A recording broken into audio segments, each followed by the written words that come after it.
Hello everyone, welcome back to the channel. और कैसे हैं आप लोग। ये है सुबह सुबह का टाइम 5:30 या 35 मतलब 45 हो रहा हो।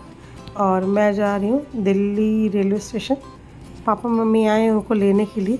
तो ये बस अचानक से मुझे याद आया तो मैंने एक छोटी सी क्लिप बना ली रास्ते की और मैं आ गई थी प्लेटफॉर्म पे। ये दिल्ली सराय रोहिल्ला का प्लेटफॉर्म। पापा मम्मी आ गए हैं, बस सब लोग जा रहे हैं। घर से गाड़ी लेके गई थी मैं, बस वहाँ से लेना है। प्लेटफॉर्म से हम लोग आके बाहर पार्किंग में गाड़ी खड़ी है, फिर वहाँ से आएंगे सब लोग साथ साथ। और पापा हैं, मम्मी मेरे साथ साथ चल रही है। मम्मी को थोड़ी सी प्रॉब्लम है ना कमर में, अगर आपने मेरे पिछले व्लॉग देखे हो तो आपको पता होगा। तो बस हम लोग लिफ्ट के थ्रू ही पापा मम्मी मतलब नीचे से ऊपर आए हैं। और बीच पर यहाँ से हम फिर लिफ्ट से ही नीचे जाएंगे, क्योंकि मम्मी सीढ़ियों पर चल नहीं पाएंगी, बहुत ज़्यादा दिक्कत होती है। और ये है बाहर का रास्ता, अगर आप लोगों में से कोई गया हो तो देखा होगा। प्लेटफॉर्म बीकानेर मतलब दिल्ली का आई थिंक लास्ट प्लेटफॉर्म है, इसके बाद हरियाणा शुरू हो जाता है। और बीकानेर जाने की ट्रेन जो रेगुलर वाली है वो यहीं से मिलती है, सुबह शाम दोनों टाइम है। तो चले चलते हैं बाहर, फिर वहाँ से गाड़ी निकलवाते हैं पार्किंग से, फिर चलते हैं घर। खुशी कहाँ जा रहे हो दादू? कहाँ जा रही हो दादी? अरे भाई हम कहीं नहीं जा रहे, जाओ तुम आइसक्रीम खा के आओ कि यही लेके आओ तुम लोग। फिर एक बार तुम अपने मन पसंद का ले लो, तब तो निकली। बाहर आके गाड़ी निकलवा लिए पार्किंग से। भैया आए थे गाड़ी लेकर, जो मतलब कभी कभी ज़रूरत पड़ने पे मतलब वही हमें लेकर आते जाते हैं कहीं बाहर। तो अपनी गाड़ी है थी वो लेकर आए थे, उनकी गाड़ी ख़राब हो गई थी, बस पापा मम्मी को ले लिया। पापा ना खुशी के बारे में बता रहे थे। छोटी भतीजी है मेरी, तो वो दिन भर पापा मम्मी के साथ ही रहती है। उसको लगा कि दादू दादी कहाँ जा रहे हैं। तो बच्चा है ना, अभी रोने लग गई थी बाद में। बस यही सब है, और चलते हैं घर लेकर। और वंश घर पर ना जग गया था। मैं बहुत अर्ली मॉर्निंग निकल आई थी, क्योंकि ट्रेन 6 o'clock आ जाती तो मुझे उससे पहले आना था। और 1 घंटा सवा घंटा लग जाता है यहाँ पे आने के लिए, अगर ट्रैफिक ना मिले तो। अगर ट्रैफिक मिल जाए तो फिर तो टाइम बढ़ जाता है। दिल्ली का तो हाल पता ही है सबको। तो हमें लौटने में भी 1 घंटा लग गया था, और बाहर आने में 7:30 बज गया। हाँ 7 बज गया था। आ गए हम लोग घर पे। और बस ये पापा बैग में से कुछ कुछ निकाल के दे रहे हैं। वंश के लिए कुछ ना कुछ आइटम आए हैं। और मम्मी का ना जूतिया का व्रत था 1 दिन पहले, वो बहुत थक गई थी, मतलब तबीयत नहीं ठीक उनके वैसे भी। फिर बस इधर चाय चढ़ा दी मैंने, मम्मी थोड़ा रेस्ट कर रही है। और वंशु बस नानू से बातें करने में लगा है। बस वंशु नानू के आगे पीछे, नानू क्या क्या लाए हो, कैसे क्या सब, नानू की सेवा में भी लग गए हैं। बैग वैग रखना, पानी वानी देना, और ये मॉर्निंग रूटीन वाला काम चल रहा है सारा। क्योंकि मैं अर्ली मॉर्निंग चली गई थी ना, तो कुछ भी नहीं था। नाइट में मैंने सोख करके रखे थे अपने लिए अंजीर, और मैं सुबह 2 अंजीर ले लेती हूँ खाली पेट। अभी ना इन्हें तबीयत थोड़ी ठीक सी नहीं है, तो बहुत वीकनेस सी लग रही है। और पापा के लिए मैंने बादाम सोख किए थे। तो बस वंशु बैग ले आया, नानू बैग में से सारा खजाना अब निकालेंगे, जो भी वंश के लिए आया है हम लोगों के लिए आया है। तो सबसे पहले यही है कि उसको निकाल कर अपने फ्रिज में डाल दो। मिठाइयाँ वगैरह ख़राब होने का चांस बहुत रहता है, मौसम गर्म है, तो यही सब चल रहा है। फिर उसके बाद मैंने थोड़ी देर के लिए मना किया पापा को कि पहले आप कुछ खावा लो, नाश्ता वाश्ता कर लो, फिर उसके बाद ये सब काम करेंगे। तो मैं अभी बादाम सोख किए थे मैंने नाइट में, वो छील के दे रही हूँ। और मम्मी ने भी थोड़ा सा मुँह में मतलब कुछ खा लिया थोड़ा बहुत, वो आराम कर रही हैं। चाय बनी नहीं है अभी, फिर हम लोग चाय पियेंगे। पापा चाय नहीं पीते हैं, पापा कुछ भी ऐसा नहीं पीते हैं, चाय कॉफ़ी कुछ नहीं। वो सिर्फ नॉर्मली गर्म पानी लेते हैं, या फिर अपने ड्राई फ्रूट्स वगैरह। ये तो उसमें ड्राई फ्रूट्स सोख किए थे, और वही मैं छील के उनको दे रही हूँ। मम्मी से बातें कर रहे हैं। और खांसी मुझे बहुत ज़्यादा आ रही थी, मतलब आ रही है अभी भी, अब तो खैर कम हो गई, बट है अभी भी। मैं परेशान हो गई इस खांसी से बिल्कुल। डेंगू के बाद ये पता नहीं कौन सा साइड इफ़ेक्ट है जो ख़त्म ही नहीं हो रहा है। दवाइयाँ भी सारी कर ली, हर तरह का काढ़ा वाढ़ा सब पी लिया। चाय बन के आ गई। चाय भी मैं बहुत स्ट्रॉन्ग वाली, काली मिर्च लौंग वोंग सब डाल के दिन में 2-3 बार, नींबू की चाय, ब्लैक टी सब कुछ पी रही हूँ। बट पूरा 100% आराम नहीं है, थोड़ा हो जाता है किसी भी चीज़ से, फिर दोबारा वैसे थोड़ा बढ़ जाता है, फिर घट जाता है, फिर बढ़ जाता है। दवाइयाँ भी चल रही हैं, बट पता नहीं क्या ही प्रॉब्लम है इसकी। जांच वाँच भी सारी हो गई, कोई दिक्कत ऐसी नहीं है।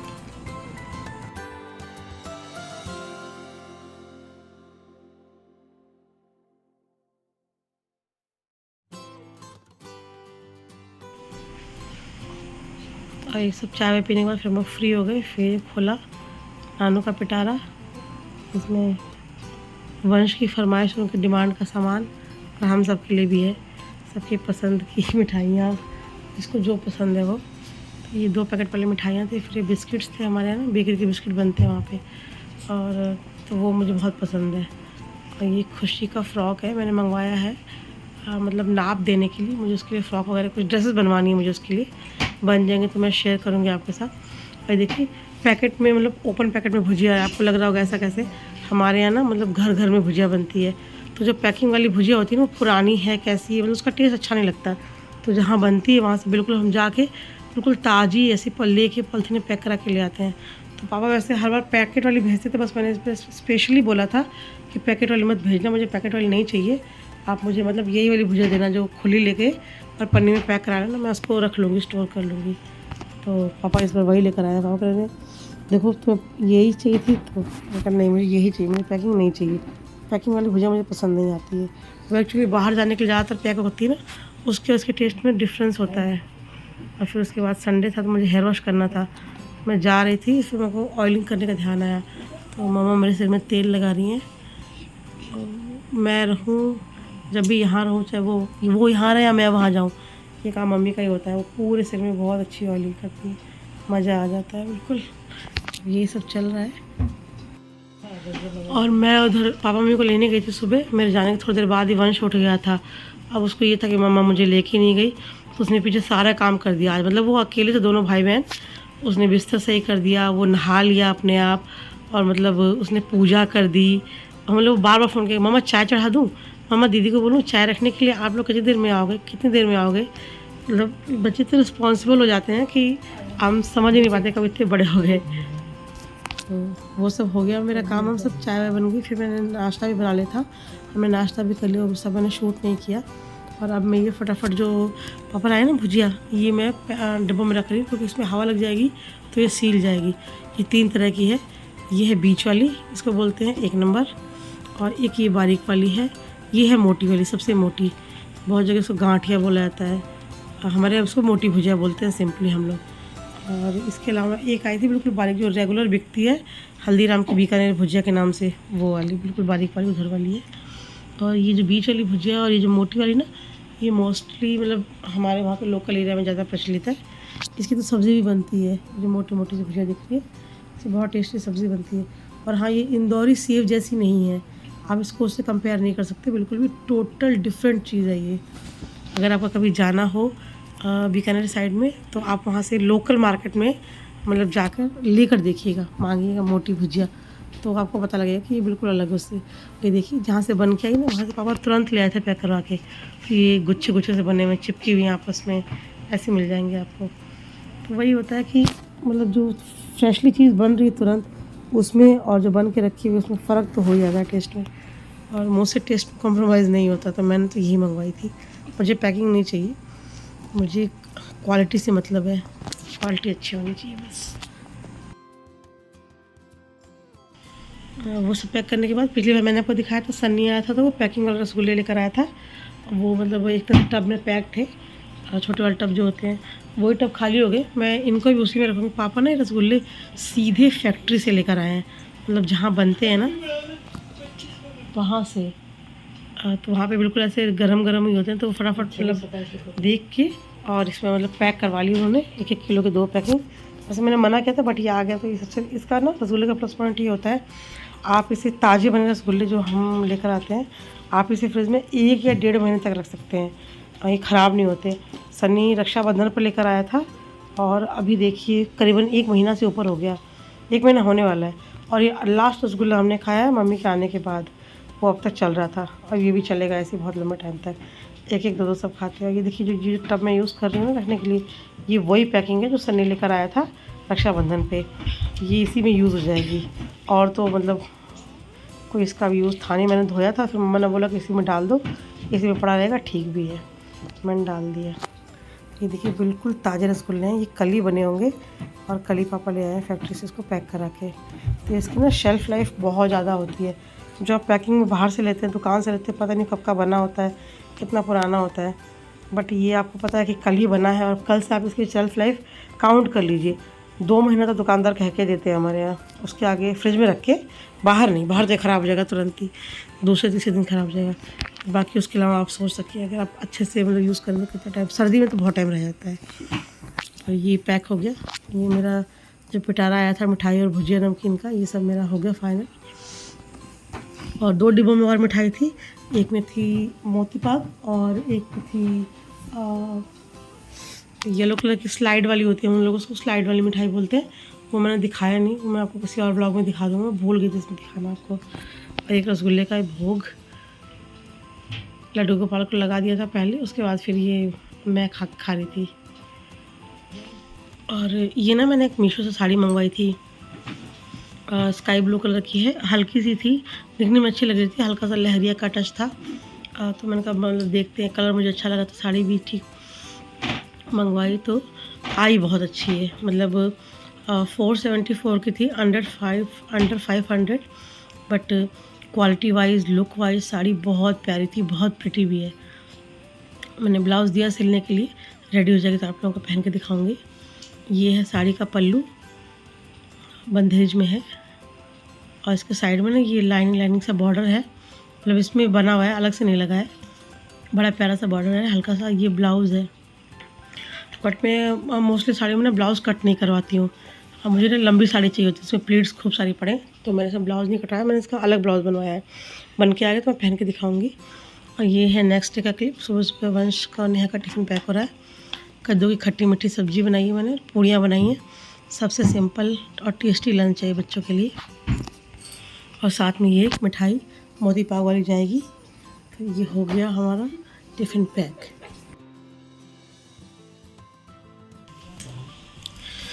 और अभी ना दिन में मैंने कुछ भी शूट नहीं किया, स्कूल चली गई थी मैं, पापा मम्मी घर पे थे। वो जो शाम को मैंने बनाया पिज़्ज़ा, पूरा पिज़्ज़ा मैंने घर पे बनाया, बेस भी पिज़्ज़ा भी।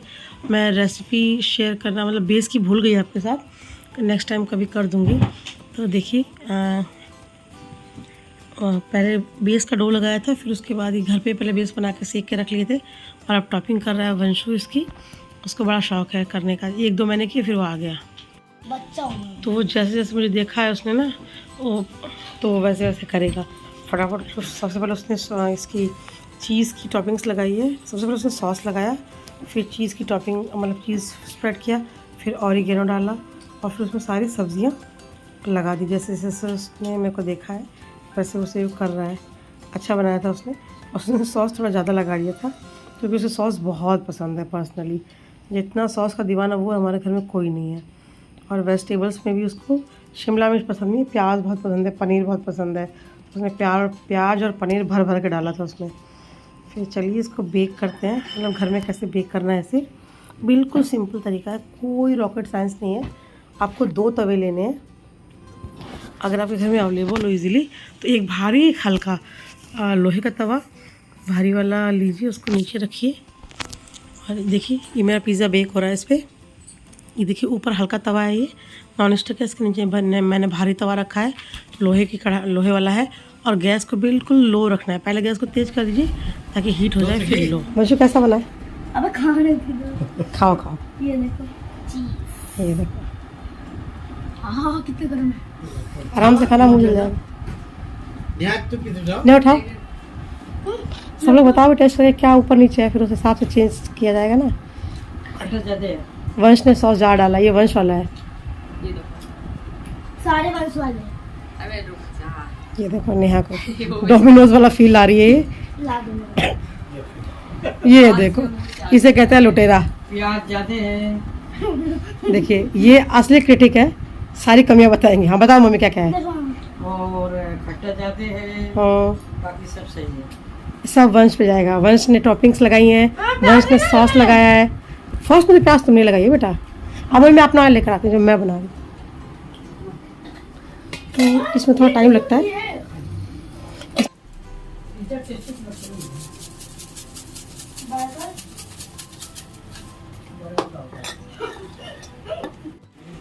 मम्मी ये वाला कैसा है? ये मैंने बनाया।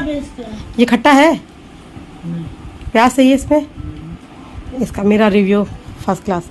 वंशु फेल। मैं ज्यादा खाता हूँ। इन्होंने बहुत सारा प्याज और बहुत सारा मैं खट्टा और पिज्जा सॉस लगाया था ना। और नेहा चुगते हुए, पापा आराम करते हुए। पापा का डिनर हो गया है और नेहा का देखो चल रही है मंद गति से पैसेंजर ट्रेन। धीरे धीरे धीरे धीरे, नहीं पैसेंजर है। किचन का हाल कुछ ऐसा है। इधर मैंने साफ कर दिया है और इधर आप देख सकते हैं पूरा रायता फैला हुआ है। फिर सबने खाना, सबने पिज्जा खाया। यही हमारा डिनर था आज। उसके बाद फिर फटाफट मैं क्लीन किचन कर रही हूँ। कुकटॉप बहुत सारा गिर जाता है ना, उसमें ऑरिगेनो गिर जाता है, सॉस की चम्मच, फिर आप जो मोज़रेला चीज़ डालते हैं वो साइड वाइड में गिरी जाती है थोड़ी बहुत, तो बहुत कुछ फैल जाता है। किचन साफ़ करके और फिर उसका मेरे को करनी है मॉर्निंग की तैयारी, क्योंकि कल सुबह मेरा स्कूल है, तो वो भी मुझे साथ साथ नाइट में सब कुछ प्रिपेयर करना है। मम्मी देख रही थी कि मैं अकेले परेशान हो रही हूँ, तो वो आ गई फटाफट पंच का दूध गर्म करने या फिर ऐसे छोटे मोटे और जो काम करने होते हैं। उनको ये लगता है ना कि इतनी देर से अकेले परेशान हो रही है, फटाफट करवा दूँ मैं। कितना भी कहो बैठ जाओ, सुनेंगे नहीं। अरे नहीं, करवा देती हूँ जल्दी जल्दी, परेशान हो रही है अकेले, करवा देती हूँ जल्दी जल्दी। तो वो मेरे साथ साथ खड़ी हैं किचन में। और लाइटर पता नहीं कहाँ चला गया, मिल नहीं रहा था, फिर माचिस का यूज़ करना पड़ा हमें। दूध गर्म हो रहा है अलग से वंश के लिए, और वो उधर जो ताज़ा आया ना वो गर्म हो रहा है। और कुकटॉप इतना गंदा हो जाता है, कुछ भी ऐसा स्पेशल बने तो उसकी सफाई में लग जाते हैं कम से कम 10-15 मिनट। तो पहले उसको अच्छे से साबुन से साफ़ करो, फिर उसको सूखे कपड़े गीले कपड़े से करो। बट फाइनली स्लैब साफ़ हो गई है, ये काम निपट गया किचन का। अब बर्तन है थोड़े से, तो जो ज़रूरत के हैं, जो मेरे को चाहिए होंगे सुबह, वो मैं मांजूँगी। और जिनकी ज़रूरत नहीं है उनको मैं फाइनली मतलब पानी से अच्छे से खंगाल के बिल्कुल साफ़ करके और पानी भर के रख दूँगी। जूठा नहीं छोड़ती हूँ मैं, क्योंकि ना उससे कॉकरोच वगैरह आते हैं। तो मैं मतलब जो बर्तन चाहिए होते हैं वो बर्तन धो लेती हूँ, और जो नहीं चाहिए होते हैं सुबह मेड आती है मेरे यहाँ 6 बजे आ जाती है वो। तो जो बर्तन मुझे नहीं चाहिए होते हैं उनको अच्छे से खूब बढ़िया से खंगाल के पानी से साफ़ करके बिल्कुल, और फिर उनमें पानी भर के, जो मतलब सूखने के डर, जिनमें डर होता है उनमें सूख जाएगा तो साफ़ नहीं होगा, और रख देती हूँ। उसके बाद मैं प्लेटफॉर्म, सिंक विंक सब पूरा प्रॉपर धो धा पोंछ के कपड़े से सुखा के और अच्छे से कर देती हूँ, ताकि किचन एकदम क्लीन हो जाए, कहीं से ना लगे कि हाँ मतलब जूठे बर्तन या फिर किचन गंदा है। और ये देखिए साफ़ नहीं हो रहा था, मैंने थोड़ा सा पीताम्बरी डाला और इसे चमका दिया। आप भी ना लोहे की कढ़ाई को बड़े आराम से पीताम्बरी से चमका सकते हैं, कोई दिक्कत नहीं होती, 1 मिनट में बिल्कुल साफ़ हो जाती है।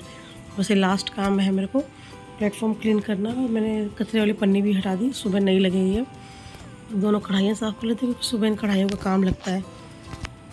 तो मैं रात को मतलब कढ़ाई कुकर क्लीन करके रख के सोती हूँ।